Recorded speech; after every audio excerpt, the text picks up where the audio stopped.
நிறைய பேருக்கு சந்தேகங்கள் இருக்கு இல்லையா? உருவத்தை வழிபடணுமா வேண்டாமா? சில பேர் வழிபடுங்க நல்லதுங்கிறாங்க, சில பேர் வேண்டாங்கிறாங்க.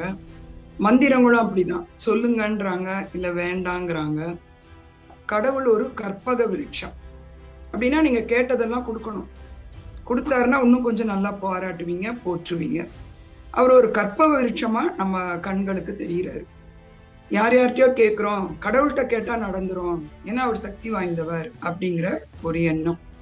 இந்த மொத்த பிரபஞ்சத்துல ஒரு சின்ன துகள் நம்மளோட பூமி. அந்த துகள்ல நம்ம இருக்கிற இடமும் நம்ம இருக்கிற ஆள் சைஸையும் பாருங்க. துகளுக்கும் உள்ள நம்ம ஒன்றும் சொல்றதுக்கெல்லாம் இல்லை. அப்படிப்பட்ட நம்மளோட எண்ணங்களுக்கு கடவுள் இந்த வகையில நம்மளோட சம்பந்தப்படுவாரா? கண்டிப்பா இருக்க முடியாதுன்னு தான் தோணும். பிரார்த்தனை என்பது நீ கடவுளோட பேசுவது. தியானம் என்பது கடவுள் உன்னோட பேசுவது. இப்ப நம்ம பிரார்த்தனைக்கு கோயிலுக்கு போறோம், அங்க நம்ம போய் கடவுளை தரிசிக்கணும். நான் உற்சவரா அவரும் வெளியில வருவார், நம்மளை சந்திக்க வருவார். பூமிக்கே ஒரு அதிர்வலை இருக்குன்னா ஒரு கல்லுக்கு கூட இருக்காத, எல்லாம் எங்க இருக்கோ அத்தனையும் எல்லா பொருட்களையும் இருக்கு. நம்ம அதை கல்லா பார்த்தா கல்லுன்னு நம்ம சொல்லலாம். இருந்தாலும் அந்த கல்லுக்குள்ளையும் நம்மளோட இதயம் துடிக்கிறத நம்ம பார்த்துட்டோம்னா அதுதான் பக்தியோட உச்சக்கட்டம்னு சொல்லலாம். நீங்க உங்களை அறியாத வரைக்கும் உலகம் உங்களுக்கு புரியாது, உலகத்தை விட்டு விலகவும் முடியாது. உலக பந்தங்கள் நம்ம கூட தான் இருக்குமா நம்மளை அறியாத வரைக்கும். ஆனா நம்மளை அறிஞ்சிட்டோம்னா உலகம் நம்மளை விட்டு தன்னால பிரிஞ்சிருமா. நீங்க அங்கிருந்து பிரியணுமோ துறக்கணுமோன்னு அவசியமே இல்லை.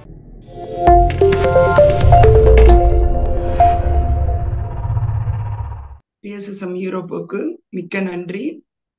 இந்த தளத்துல உங்க கூட கருத்துக்களை பரிமாறிக்கொள்ளும் போது எனக்கு மிகவும் சந்தோஷமா இருக்கு.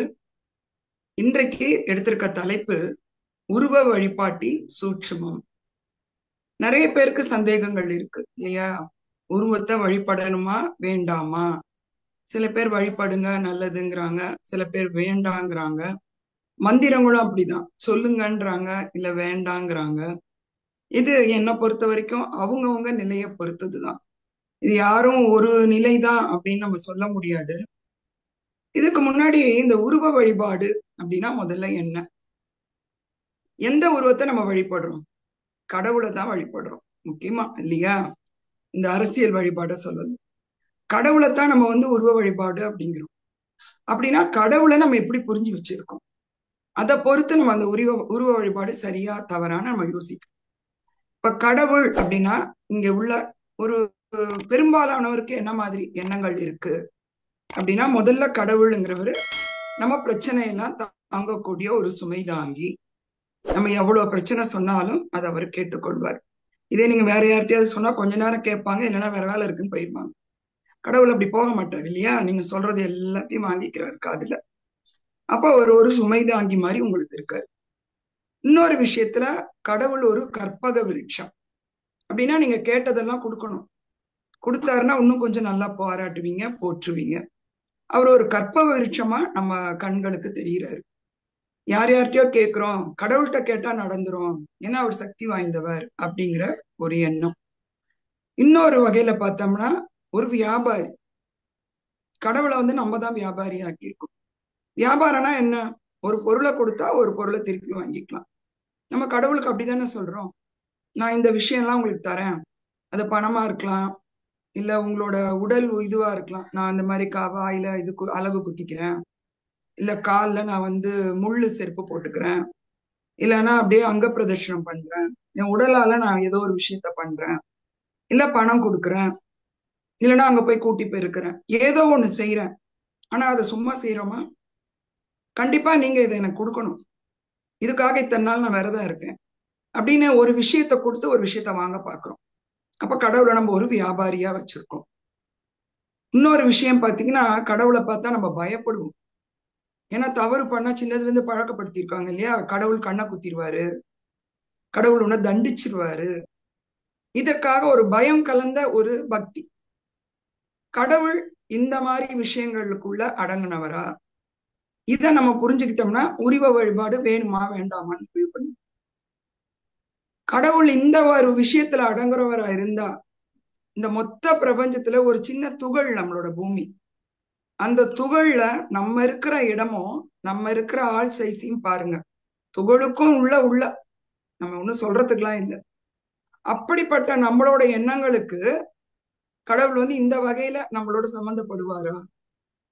கண்டிப்பா இருக்க முடியாதுன்னு தான் தோணுது. அப்ப கடவுளை முதல்ல கடவுள் இருக்கிறாரு அப்படின்னா, கடவுள்ன்ற பேர் வைக்க முன்னாடியே மனுஷனுக்கு தன்னை தாண்டிய சக்தி ஏதோ ஒண்ணு இருக்கு அப்படின்ற எண்ணம் எப்படியுமே இருந்துச்சு. அதனால அவங்க இயற்கையை வழிபட்டாங்க. அவங்களுக்கு என்னெல்லாம் தெரியும், நமக்கு நல்லதை கொடுக்கறதெல்லாம் வழிபட்டாங்க. மழையை வழிபட்டாங்க, பயமுறுத்துறதையும் வழிபட்டாங்க. ஒரு நதியை பார்த்து வெள்ளம் வந்துருமோ அப்படின்னு ஒரு பயம் இருக்கும். அது நல்லது கொடுத்தாலுமே எதெல்லாம் பார்த்து பயந்தாங்களோ, எதெல்லாம் வந்து நல்லது செஞ்சுதோ அதெல்லாம் தன்னை மீறிய சக்தி அப்படின்னு அவங்க வழிபட ஆரம்பிச்சாங்க. அதுல நம்ம இந்திய நாட்டை பொறுத்த வரைக்கும் சொல்லவே தேவையில்லை. கலாச்சாரத்திலையும் பண்பாடுலையும் நாகரிகத்திலையும் ரொம்ப ரொம்ப முன்னாடி போன நாடு. அப்படி இருக்கும்போது இதையும் தாண்டி கடவுள் வேற அப்படிங்கிற ஒரு எண்ணம் இங்க உள்ள மக்களுக்கு முதல்ல உருவாக ஆரம்பிச்சப்பதான் இந்த உருவ வழிபாடு வேணுமா வேண்டாமான்ற பிரச்சனை வர ஆரம்பிச்சு. அது வரைக்கும் வெறும் இயற்கையை வழிபட்டு இருந்தவங்களால முடியல ஒரு உருவத்தை கொண்டு வந்தது. இந்த உருவ வழிபாடு ரொம்ப மோசமானதா அப்படின்னு சொல்றதுக்கு இல்லை. இந்த உருவ வழிபாட்டுக்கு கோயில் வடிவமைச்சாங்க பாருங்க. அங்க இருக்கு நம்ம முன்னோரோட புத்திசாலித்தனம். இந்த முன்னோர்கள் எல்லாம் மூடர்கள் அல்ல அப்படிம்பாங்க ஒரு வார்த்தை. இங்க நம்மளோட முன்னோர்கள் அந்த கோயிலோட வடிவமைப்புல அவங்களோட புத்திசாலித்தனத்தை ரொம்ப அழகா காட்டியிருக்காங்க. நம்ம பிரமிடை பத்தி பேசுறோம், ஆனா அந்த காலத்திலே கோவில்களே ஓரளவுக்கு அந்த ஒரு ஷேப் தான். அது பிரமிடையும் தாண்டின ஷேப். எனக்கு தெரிஞ்சா பிரமிடாவது ஒரு ஷேப் நம்ம வடிவமைக்கிறோம். இந்த கோபுரங்களை எந்த வடிவமைப்புல நம்ம கொண்டு வர முடியும்? ஜியாமெட்ரிக்கல் ஷேப், எத்தனையோ ஷேப்ஸ் படிக்கிறோம். கோவிலோட வடிவம் எந்த ஒரு வடிவத்துல அடங்குது? அதுவே ஒரு ஆச்சரியக்குறியா இருக்கு. நம்ம உடலே கோயில் அப்படிம்போம். அப்போ உள்ளமே தெய்வம், அந்த உள்ளம்தான் இருக்கிறது கடவுள் அப்படிங்கிறோம். ஆனா அந்த கோயிலை கூட உடல் அளவுல வடிவமைச்சாங்க. அந்த உடலுக்கு உள்ள எல்லா அந்த நாடி நரம்புகள்ல இருந்து, அந்த கை கால்கள்ல இருந்து, அந்த கருவறையில இருந்து, மூலவர்ல இருந்து அந்த கோயிலோட வடிவமைப்பே நம்மளோட உடலை கொஞ்சம் பெருசுபடுத்தின மாதிரி வடிவமைச்சிருக்காங்க அப்படின்னு அந்த ஆராய்ச்சிகளே சொல்லுது. அந்த கருவறை ஏன் வந்து ஒரு மாதிரி மூடின மாதிரி, வெளிச்சமே இல்லாத மாதிரி, அங்க வந்து ஒரு ஜன்னல் கூட ஏன் இல்லை? இத வெளிநாட்டுக்காரங்க வந்து பார்த்தப்ப சொன்னாங்களாம், இந்துக்களின் கோயில் சுகாதாரமற்றது, அங்க வெளிச்சமே இல்ல, காத்து இல்லைன்னு. அப்படி ஒண்ணும் ஒரு முட்டாள்களா நம்மள அப்படி படைச்சிடலாம் அவங்க அந்த கருவறைய. ஏன்னா அங்க வந்து மந்திரங்களை ஓதுவாங்க. ஆண்டவன் வந்து முதல்ல அந்த பிரபஞ்ச சக்தி தன்னை வெளிப்படுத்தினதே ஒரு ஒலி மூலம் தான் வாங்க. அதுதான் நமக்கு தெரியும், ஓங்காரம். நிறைய பேருக்கு தியானத்துல கூட அந்த ஒலியை வந்து கேட்கும் போது அந்த ஒரு உணர்வு வரும் நமக்கு. அந்த ஓங்கார ஒலி மூலம் தான் முதல்ல அதை தன்னை வெளிப்படுத்துச்சு. இன்னும் கூட பிரபஞ்சத்துல அந்த சவுண்ட் இருக்குன்னு அந்த வெளியில போற அந்த சேட்டலைட்ல போறவங்க கூட சம்டைம்ஸ் அதை வந்து காதுல ஒரு உம்முன்னு அந்த சவுண்ட் வந்து கேட்கறதா சொல்றாங்க. அப்படிப்பட்ட ஓங்கார சவுண்டுல பெறப்பட்ட அந்த மந்திரங்களை சொல்லும் பொழுது ஒரு வெற்றி வெளியில நம்ம சொன்னோம்னா அது வந்து அவ்வளவு குமியாது, செதறி போயிடும். அந்த மந்திரங்களோட சக்தியை குமிக்கிறதுக்கான ஒரு இடமா அந்த கருவறையை மாத்திருக்காங்க. அதுலயும் நம்ம எதை வழிபடுறோம்? கல்லை வழிபடுறோம். கல்லுங்கிறது முதல் அதாவது அந்த ஆன்மாவோட முதல் உருவம் கல்லுன்னு சொல்லலாம் பூமியை பொறுத்த வரைக்கும். ஏன்னா முதல் கனிமம், அதுல இருந்தான் தாவரம், அப்புறம்தான் விலங்குகள், அப்புறம்தான் நம்மன்னு சொல்லுவாங்க. அப்ப அந்த மூலத்துல அந்த கனிம உருவத்துல அந்த உருவத்தை படைக்கிறாங்க. அதுக்கு ஒரு காரணமும் இருக்கு. ஏன்னா அந்த கல்லுக்கு அந்த சவுண்ட் வேவ்ஸ உள்வாங்கக்கூடிய சக்தி ரொம்ப அதிகம். அப்ப அந்த வடிவமைப்பின் அதை கொண்டு வந்து ஒரு கல்ல கடவுளா மாத்தக்கூடிய சக்தியை அங்க படைச்சிருக்காங்க. அப்ப நம்ம அந்த கல்லையே வழிபட்டா போதுமா? எதுக்கு அந்த கோவில்ன்ற ஒரு இடத்த உருவாக்கணும்? அந்த காலத்துல ஊர்கள் எல்லாம் பாத்தீங்கன்னா கோயில்களை வச்சுதான் சுற்றியே வடிவமைக்கப்படும். ஊர்கள் எல்லாம் ஒரு நகரம் உருவாகுது. இப்ப ஸ்மார்ட் சிட்டி எல்லாம் பண்றாங்க. ஒரு நகரம் உருவாகுதுன்னா கோயில் மையமா இருக்கும். ஏன்னா அந்த கோயில்ல இருக்கிற அதிர்வலைகள் அந்த நகரத்திலேயே ஒரு வன்முறையை குறைக்கக்கூடிய சக்தி உண்டு. இப்ப நம்ம பிரமிடுக்கு சொல்ற ஆற்றல் மாதிரிதான் கோபுரத்துக்கு ஒரு சக்தி உண்டு. அப்ப அந்த ஒரு சுற்றி இருக்கிற அந்த அதிர்வலைகளை மாற்றக்கூடிய சக்தி அங்க உண்டு. எப்படி நம்ம கூட நினைப்போம், அந்த கோயிலை கிராஸ் பண்ணும்போதே நம்மள அறியாம அப்படி இப்படி அப்படின்னு நம்ம செஞ்சுப்போம். உள்ள போகும்போது கூட நம்மள அறியாம பேச்சுக்கள் குறையத பார்ப்போம். கிட்ட போகும்போது நம்ம அந்த கருவறை கிட்ட நெருங்கும் போது பக்கத்துல இருக்கவங்க கூட நம்ம யாருன்னு தெரியாத ஒரு நிலை வரும். மொத்த கவனம் நமக்கு அங்க குமியுது. இந்த மாதிரி நம்மளோட ஒரு மனநிலையை மாற்றக்கூடிய சக்தி கண்டிப்பா கோயில்களுக்கு உண்டு. கோயில்களோட அந்த சக்தி ஆற்றலை பார்த்தோம்னா அது ஒரு பொக்கிஷம் மாதிரி வச்சிருக்காங்க, ஒரு புதையல் மாதிரி. ஆனா அதை மட்டும் நம்ம நம்பி இல்லை, அந்த பொக்கிஷம் உனக்குள்ள இருக்குன்றதையும் சொல்லி வச்சிருக்காங்க.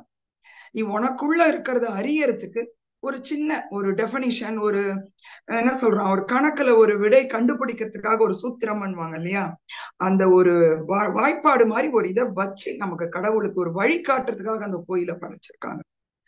அவ்வளவு ஒண்ணு சாதாரணமான விஷயம் இல்ல அது. அதை நினைச்சு நினைச்சு படைச்சிருக்காங்க. அது மட்டும் இல்லாம அது கூடிய கலாச்சாரங்களையும் வளர்த்திருக்காங்க. சிற்பக்கலை, நடனக்கலை, கலாக்காட்சியம் பண்றது, வரைகிற கலை, ஒரு கலைகளையும் அதோட சேர்த்து வளர்க்கணும். ஏன்னா நம்மளே சொல்றோம், இங்க ஆன்மா வரும்போது எத்தனையோ அனுபவங்களை பெற வருது. அத்தனை அனுபவங்களும் அங்கேயும் அங்க பதிஞ்சிருக்கணும் இல்லையா, அதுக்கு ஏற்ற மாதிரி அதை வடிவமைச்சிருக்காங்க. அது மட்டும் இல்லாம சில சமயம் அந்த மூலவர் உற்சவரா வருவார். அதாவது உள்ள இருக்கிறத உன்னால புரிஞ்சுக்க முடியலன்னா அவரே உன்னை சந்திப்பார். இதற்கு ரொம்ப அழகா அந்த ஓஷோட வசனம் எனக்கு தோணுச்சு. பிரார்த்தனை என்பது நீ கடவுளோட பேசுவது, தியானம் என்பது கடவுள் உன்னோட பேசுறது. இப்ப நம்ம பிரார்த்தனைக்கு கோயிலுக்கு போறோம், அங்க நம்ம போய் கடவுளை தரிசிக்கணும். நான் உற்சவரா அவரும் வெளியில வருவாரு, நம்மளை சந்திக்க வருவாரு. எப்பனா நம்ம தியான நிலையில இருக்கும்போது போல. அந்த மாதிரி ஒரு அழகு இந்த கோயிலை பத்தி சொல்லும் போது நமக்குள்ள அறியாம ஒரு சந்தோஷம், ஒரு மன அமைதி, நிறைவு எல்லாமே ஏன் தோன்றுது, அங்க இருக்கிற அந்த ஃப்ரீக்வன்சியும் அதிர்வலைகள் தான். அதனாலதான் இங்க பேசாதீங்க, செல்போனை யூஸ் பண்ணாதீங்க, அந்த அதிர்வலையோட ஃப்ரீக்வன்சியை நம்ம மாத்தக்கூடாது. பூமிக்கே ஒரு அதிர்வலை இருக்குன்னா ஒரு கல்லுக்கு கூட இருக்காத, எல்லாம் எங்க இருக்கோ அத்தனையும் எல்லா பொருட்களையும் இருக்கு. நம்ம அதை கல்லா பார்த்தா கல்லுன்னு நம்ம சொல்லலாம், இருந்தாலும் அந்த கல்லுக்குள்ளையும் நம்மளோட இதயம் துடிக்கிறத நம்ம பார்த்துட்டோம்னா அதுதான் பக்தியோட உச்சக்கட்டம்னு சொல்லலாம். நீயும் அதுதான். அதாவது ஆதியில இருக்கிற கனிமத்துல இருக்கிற ஆன்மாவும் இங்க இருக்கிற ஆன்மாவும் துடிக்கிறது ஒரே லயத்துலதான் அப்படிங்கிறத உணர்த்தறத கூட அந்த உருவ வழிபாடை கொண்டு வந்திருக்கலாம். இப்ப ஏன் அந்த உருவ வழிபாடு கூடாதுன்னு நம்ம இதுல அவங்க சொல்றாங்க அப்படின்னா, பொக்கிஷம் இருக்கு, அதை திறக்கிறதுக்கான சாவியும் இருக்கு. ஆனா இப்ப நம்ம வெறும் சாவியை தான் வச்சுட்டு இருக்கோம், பொக்கிஷத்தை தொலைச்சிட்டோம். அந்த பொக்கிஷத்தை நமக்கு தொலைச்சதுனாலதான் அந்த சாவியை வச்சு பிரயோஜனம் இல்லைன்றதுக்காக அவங்க அப்படி சொல்றாங்க. ஏன்னா நம்ம வெறும் எல்லாத்தையும் கொண்டு போய் கொட்டினா நமக்கு நல்லது நடந்துன்ற அந்த மாதிரி ஒரு மனப்பக்குவத்துல போயிட்டோம். அது அந்த வழி வழியா வந்த மாற்றங்கள், நம்ம மேல மற்ற நாட்டினர் அந்த தாக்கங்கள் கூட இருக்கலாம். இதுல ஒரு வாக்கியம் நான் கேள்விப்பட்டிருக்கேன். வெளிநாட்டுல இருந்து நான் ஒரு சரித்திர ஆசிரியரா இருந்ததுனால இந்த சோசியல் இருக்கிறது நிறைய விஷயங்கள் அதுல சொல்லியிருப்பாங்க. வெளிநாட்டுக்காரர்கள் நம்ம மேல படையெடுத்தப்போ என்ன பண்ணாலும் இந்துக்களோட அந்த நம்ம இந்தியான்ற இந்த பூமியில இந்துக்கள் கூட சொல்ல மாட்டாங்க, இந்துன்றது ஒரு மதமே இல்லை உண்மையிலே, அது எல்லா மதத்தையும் உள்வாங்கக்கூடிய சக்தி படைத்தது. அந்த இந்துக்கள் அவங்க எதனால அவங்கள நம்ம கட்டுப்படுத்த முடியல, அவங்கள ஒரு அடிமை நிலைக்கு கொண்டு வர முடியல. கோயில்களை இடிச்சா கூட அவங்க கொஞ்சம் கூட பயப்பட மாட்டாங்கன்னு. ஏன்னா அவங்க கோயில அவங்க உள்ளுக்குள்ளே சுமந்துட்டு இருக்காங்க. உள்ளுக்குள்ளே சுமந்து இருக்க கோயிலை நம்மளால எப்படி இடிக்க முடியும்னு கேட்டதா ஒரு வாக்கியம் அதுல இருக்கு. அந்த மாதிரி நம்மளோட நிலைமையை அப்படி வச்சிருந்திருக்காங்க அந்த காலத்துல முன்னோர்கள். வெளியில இருக்கிறது நம்மளோட பிரதிபலிப்பு தான், பிரதிபலிப்பு உண்மை இல்லை. உள்ள இருக்கிறது அங்க பிரதிபலிக்கிறதுக்காக ஒரு கண்ணாடி மாதிரிதான் அதை வச்சிருக்காங்க. அது ஒரு பாதை மாதிரி ஒரு அது, ஆனா அது முடிவு அல்ல. நம்ம அதை முடிவுன்னு நினைக்கிறப்பதான் அந்த கோயில்கள் தன்னோட தனித்தன்மையை இழக்க ஆரம்பிக்குது. அது ஒரு என்ன சொல்றது, ஒரு காசுக்காக பணத்துக்காக அதையும் ஒரு வியாபாரத்தனமா நம்மளே மாத்திட்டோம். அதனால அது வெறும் சாவியாதான் இருக்கு, அங்க பொக்கிஷங்கள் இல்லை. அதனால இப்ப உருவ வழிபாடு வேண்டாம்னு சொல்லலாமா? ஆனா எல்லாருமே தியானத்தின் மூலம் மட்டும்தான் ஞானம் அடைஞ்சாங்களா? அப்படி சொல்ல முடியாது. கிருஷ்ணர் சிவனை சொல்றோம் தியானம்னு சொல்லலாம், கிருஷ்ணர் வெறும் புல்லாங்குழல் தான் இசைச்சாரு, அந்த இசையாலேயே அவரால் அந்த தெய்வீகத்தன்மை கொண்டு வர முடிஞ்சது. மீரா வெறும் பாடல்கள் தான் பாடுனா, ஆனா யார பத்தி பாடுனா? 5000 வருஷத்துக்கு முன்னாடி இறந்து போன அந்த யுகத்துல இருக்கிற கிருஷ்ணரை பத்தி மட்டும் வேற யாருமே அவளுக்கு ஆண்மகனா தெரியல அப்படின்னு சொல்லியிருக்காங்க. ஒரு தடவை கோயிலுக்கு போயிருக்கும் போது அந்த பூசாரி, இங்க பெண்களுக்கு அனுமதி இல்ல இந்த கிருஷ்ணர் கோயில்ல அப்படின்னு சொல்லும் பொழுது, நீ யாரோட ஆண்மகன், கிருஷ்ணர் தவிர வேற யாரும் ஆண்மகன் இருக்காங்களா இங்கன்னு கேட்டாங்களாம். அவர் கணவரே கேட்டாராம், நான் என் பக்கத்துல உன் பக்கத்துல இருக்கிறேன், ஆனா நீ கிருஷ்ணரை தான் தேடுறியே, அவரை நீ பார்த்ததே இல்லையேன்னு. அவர் வாழ்கிறார், நீ இறந்து கொண்டிருக்கிறாய் அப்படின்னு சொன்னாங்களாம் அந்த ஒய்ஃப் வந்து, அந்த மீரா வந்து அவங்களோட ஹஸ்பண்ட் கிட்ட. ஏன்னா நம்ம வாழ்வுக்கும் இறப்புக்கும், அந்த பிறப்புக்கும் இறப்புக்கும் உள்ள வாழ்வை தான் நம்ம பாக்குறோம். இறப்பே இல்லாத வாழ்வை வாழக்கூடியவங்க எல்லாருமே அந்த ஞானம் அடைஞ்சவங்களா இருக்காங்க. அவங்கள தொழுதுன்றத கூட அவங்களோட ஐக்கியமாயிடும். அப்படி இருக்கிறவங்க அந்த நிலையை அடைஞ்சிடுறாங்க. அதற்கு ஒரு அருமையான ஒரு இது படிச்சேன். ராதா ஏன் கிருஷ்ணரை திருமணம் செய்து கொள்ளவில்லை? கிருஷ்ணருக்கு ஏகப்பட்ட மனைவிகள் இருந்தாங்க, ஆனா ராதைய மணக்கல. அதுவும் அவங்க சிறு வயது தோழியும்பாங்க. எப்பவுமே நம்ம கிருஷ்ணா ராதா சிலைகளை தான் மெயினா நம்ம பாக்குறோம். ஏன் மணக்கவில்லைன்னு கேட்டப்போ, திருமணம் செய்வதற்கு 2 பேர் வேணும் அல்லவா, அங்க 2 பேர் இல்ல. கிருஷ்ணரும் ராதையும் ஒரே உள்ளத்துல, அந்த இதயத்துல துடிப்புல இருக்காங்க. அதனால அங்க திருமணம் தேவைப்படல அப்படின்னாங்களாம். கபீரா இருக்கட்டும், ரூமியா இருக்கட்டும், ஒவ்வொருத்தரும் ஒவ்வொரு நிலையில போய் அந்த இறைத்தன்மையை அடைகிறாங்க. எல்லாருக்கும் ஒரே பாதையெல்லாம் சொல்றதுக்கு எல்லாம் இல்ல. அப்ப அந்த உருவ வழிபாட்டிலும் இறைத்தன்மையை அடைய முடியுமா? கண்டிப்பா அடையலாம், ஒண்ணு தப்பெல்லாம் இல்லை. ஆனா முதல் சொன்ன மாதிரி கடவுளை ஒரு கட்டத்திலேயோ வேற மாதிரி ஒரு கோணத்திலயோ நம்ம பார்க்காம இருந்தா கண்டிப்பா நம்ம இதயம் அந்த கல்லுல துடிக்கிறத நம்மளால கேட்க முடியும். ஏன் ஒரு கண்ணப்ப நாயனாரை எடுத்துக்கலாமே. அவரு காட்டுல ஒரு வேட்டையாடுறவரு, உயிர்களை கொல்லக்கூடியவரு. அவருக்கு அந்த சிலை, அந்த சிவலிங்கத்தை பார்த்த உடனே அவருக்குள்ள ஒரு துடிப்பை உணர்ந்தார். அந்த இடத்தை விட்டு அவரால் பிரிய முடியல. அவருக்கு எதெல்லாம் நல்லதா தெரிஞ்சதோ அதெல்லாம் செஞ்சிருப்பாரு. இந்த கதையை படிச்சவங்களுக்கு தெரியும். வாயில வச்சு அந்த அந்த உமிழ் நீரை அவர் வந்து குளிப்பாட்டுவாரு சாமியை. தன் வாயில வச்சு மென்ன அந்த உணவை கொடுப்பாரு. ஆனா அவருக்கும் கண்ணப்ப நாயனருக்கு எப்பேற்பட்ட நிலை கிடைச்சது நமக்கே தெரியும். அவருக்கு அந்த கண்ணு வந்து ரத்தம் வருது, ஒரு கண்ணு வந்து அந்த லிங்கத்தோட கண்ணுல ஒரு ரத்தம் வருதுன்னா தன் கண்ணுல ரத்தம் வந்த மாதிரி துடிச்சாரு. ஏன்னா அந்த துடிப்பை அவரால் உணர முடிஞ்சுது. அப்ப அந்த உருவ வழிபாடுன்றது உச்சம். அது ஒரு மார்க்கமா இருந்தாலுமே அத உச்சத்தை அடையணும்னா நம்ம அதை பிரிச்சு பார்க்க கூடாது.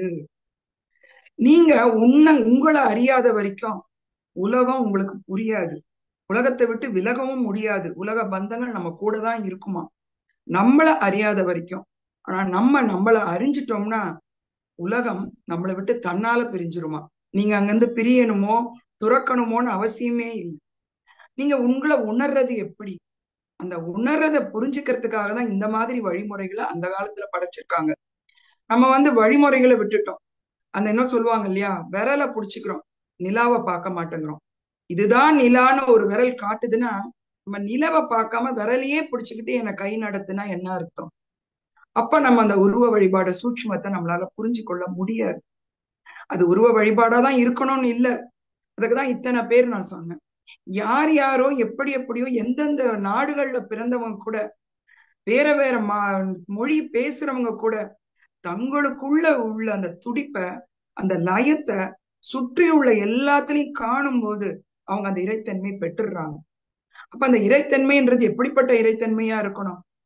அததான் நம்ம தொடர்ந்து பார்த்துட்டு இருக்கோம். பாரபட்சமற்ற அன்பு, அந்த பாதுகாப்பற்ற தன்மை, அதுதான் ஞானம், அறிவல்ல அப்படின்னு நம்ம தொடர்ந்து பார்த்தோம் இல்லையா. அது எல்லாமே அந்த இறைத்தன்மையை தான் குறிப்பிடுது. அந்த உருவத்துல நம்மள அங்க காணும் போது இறைவன் நம்மளை தேடி வருவாங்களாம். இது கூட ரொம்ப அழகா சொல்றாங்க.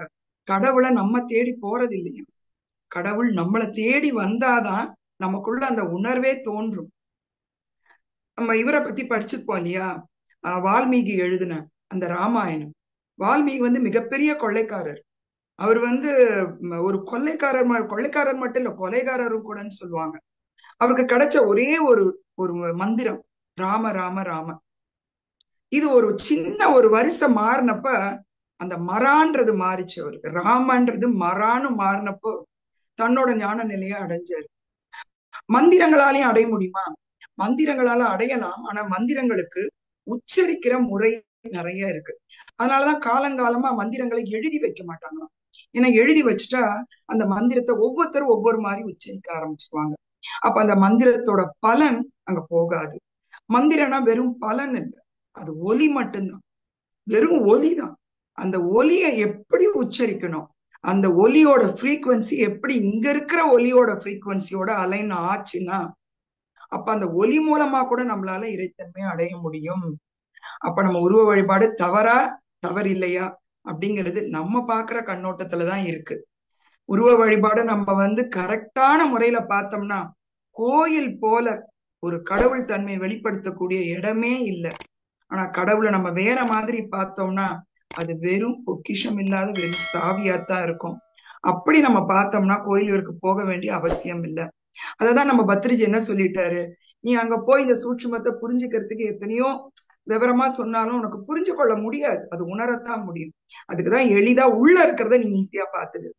அதற்கான எளிதான முறையை அவர் கொடுத்ததுனால தைரியமா உள்ள இருக்கிற கடவுளை நீ பார்த்துடு. நீ வெளியில இருக்கிற கடவுளை தேடுதலை விட்டுட்டீங்கன்னா உள்ள இருக்கிற கடவுளை உன்னால எளிதா பார்க்க முடியும். அப்படி பார்க்க புரிஞ்சிருச்சுன்னா கண்டிப்பா வெளியில இருக்கிற அந்த கல்லுல இருக்கிற கடவுளையும் நம்மளால பார்க்க முடியும். ஏன் அந்த கடவுள் தன்மை நம்மளால எளிதா புரிந்து கொள்ள முடியல? நம்ம எவ்வளவோ சொல்றோம், எவ்வளவோ கேட்கிறோம், சில சில கணங்கள்ல ஏதோ ஒரு விஷயம் தோணுது, ஒரு பிளாஷ் மாதிரி ஒண்ணு தோணுது. ஆனா மத்தபடி முழுசா நம்மளால புரிஞ்சுக்க முடியல. அதற்கான காரணத்தை ரொம்ப அழகா ஒரு ஜெர்மன் விஞ்ஞானி சொல்லியிருக்காரு. அணுவுக்குள்ள கடவுள் தான் இருக்காருன்னு சொல்றோம் இல்லையா?